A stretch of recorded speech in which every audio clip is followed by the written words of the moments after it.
Okay, so what I've done, I just put on this visualize mode in the node, which is responsible for drawing the buildings. Okay, so this section we will only see buildings. There's no road, there's no freeway. It's only the lots, and this is the city lot processor, which is responsible for putting on the buildings on the city.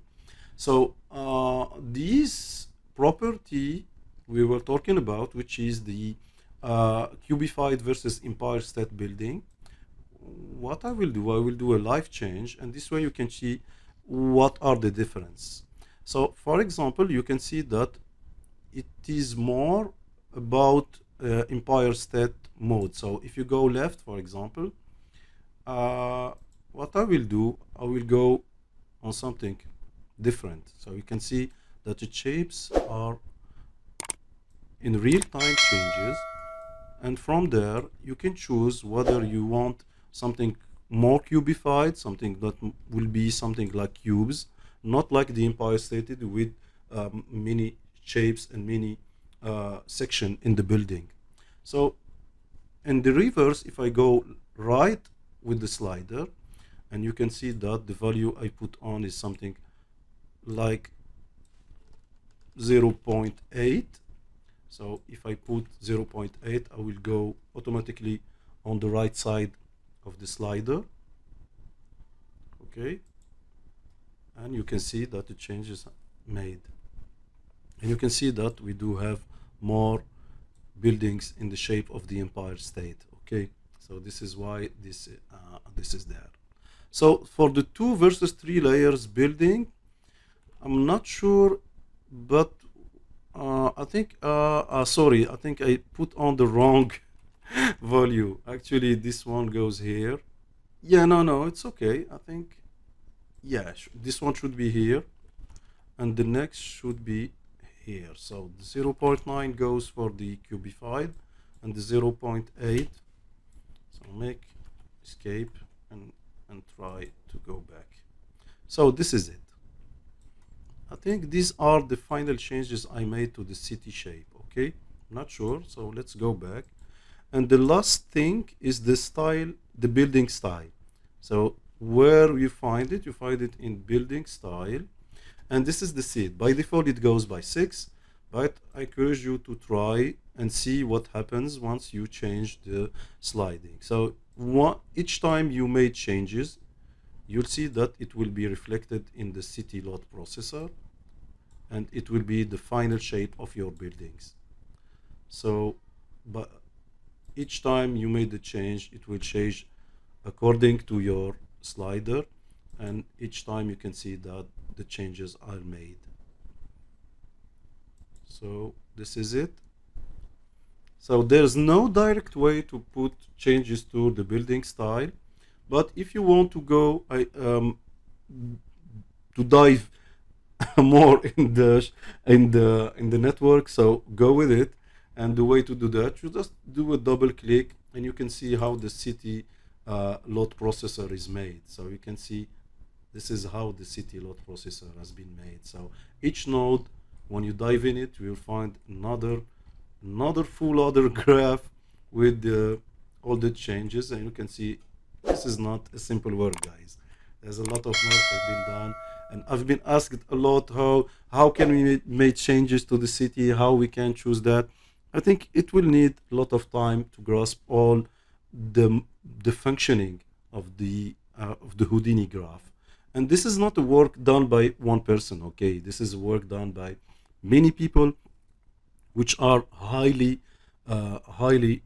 has a high grasping of the software of Houdini itself, and of course all the aspects of the city creation.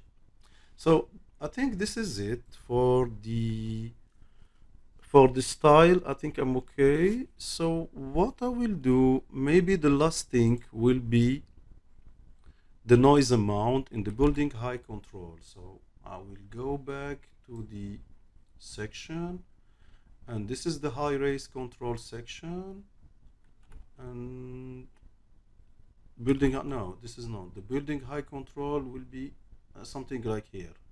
So what I will do, I will not allow for a multiple BDF. building definition, meaning I will need only one building definition by building. So for the noise amount, I will look for it, and we should be go. Oh, where is the noise amount? Noise amount will be something here. So I will put this as the last modification I will do. Okay.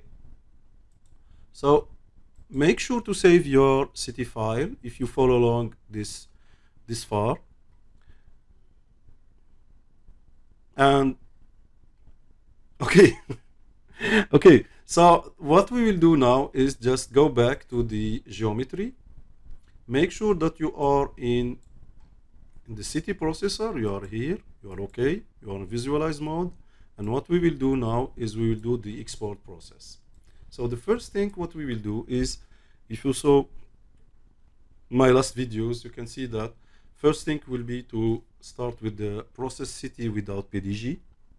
And the next thing will be to export all PBC from here. So if you are in the no PDG mode, always start like this. So what I will do, I will pause the video and wait for it to finish the building process. So nice, it just finished the processing of the city, and it took something like 6 minutes to finish the whole process. So once the CT process has been processed, you go to the caches and exports. Make sure to check all the necessary files. And the next step will be to export all the point-based cloud. So I will check this one. And what I always do, just go check on the files what happens. So these are the caches. These are the export file. And this is the PBC one. So all the point-based files will be here. So this is just a matter of waiting for it to finish. So what I will do, I will pause the video and go back once it's done. Okay, it just finished the export processing. So what I will do, I will just do a check on the files generated. So my way to do the check is just count the number of files generated. So if you go to the PBC, you should always have 20 files, no more, no less. If you have more, I don't think it will be, but if you do have less, there's something wrong. So this is for the PBC, and for the export geometry, you should have 9 files. So if you do have this, you're okay to go to Unreal. But before that, just make sure to make save to your Houdini file. So what I will do, I will save. Then I will open the city sample project.